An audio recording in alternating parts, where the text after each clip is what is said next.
Parti ce matin du cap de Sines, je découvre après 300 mètres le chemin aménagé dans les dunes.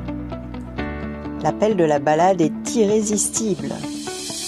Seul entre le sable et la mer, le soleil et les fleurs, me voilà parti pour quelques kilomètres. Mais où donc mène ce chemin ? À une immense plage. Le sable est assez grossier, mais reste malgré tout assez agréable sous les pieds. L'eau est limpide. Un petit avion en polystyrène a été oublié ou perdu. J'en profite pour jouer avec le vent. Je reprends la route vers Comporta. Les cigognes vont tricoter des fils électriques. C'est un petit village authentique entouré de rizières, de l'océan et de dunes de sable.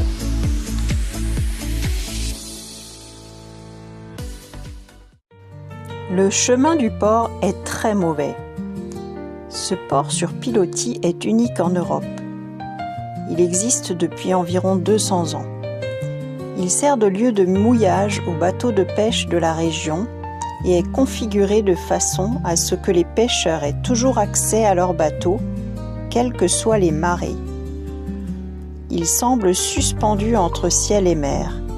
Ses planches ajourées, posées de façon irrégulière, en font un lieu à l'architecture unique, un peu fantomatique. Il y a de moins en moins de mouillage utilisé.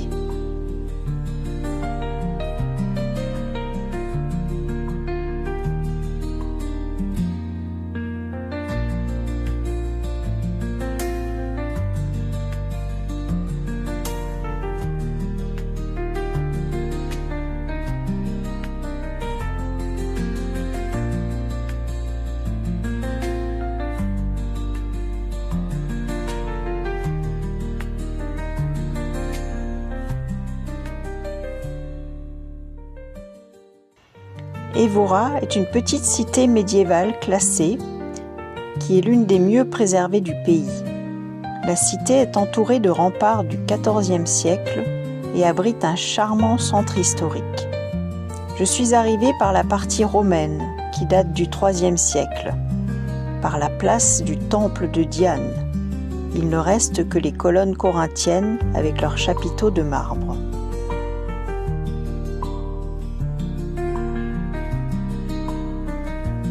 La cathédrale d'Évora est la plus grande du Portugal, construite au XIIe siècle.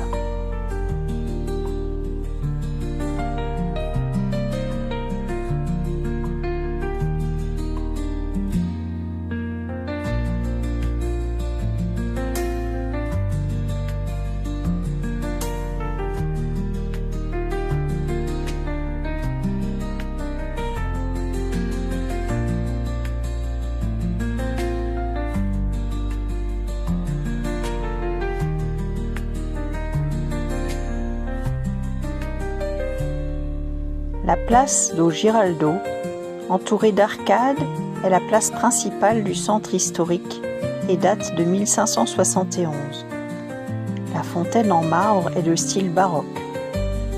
C'est un plaisir de se promener dans les ruelles de la vieille ville.